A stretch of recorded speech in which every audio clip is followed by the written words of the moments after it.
Log into Texecom Cloud with your installer administrator account.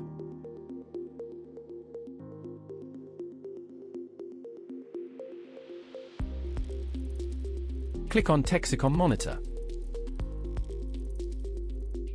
Click on Available ARCs.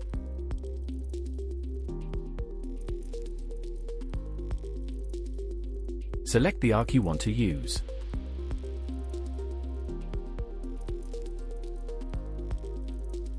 To create a new account with the ARC, click Sign Up for New ARC Account. Fill in the on-screen form and click Submit.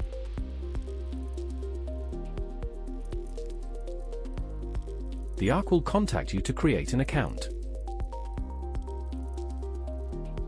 Enter the account details and click Submit. You will now be able to use this ARC once a connection template is configured.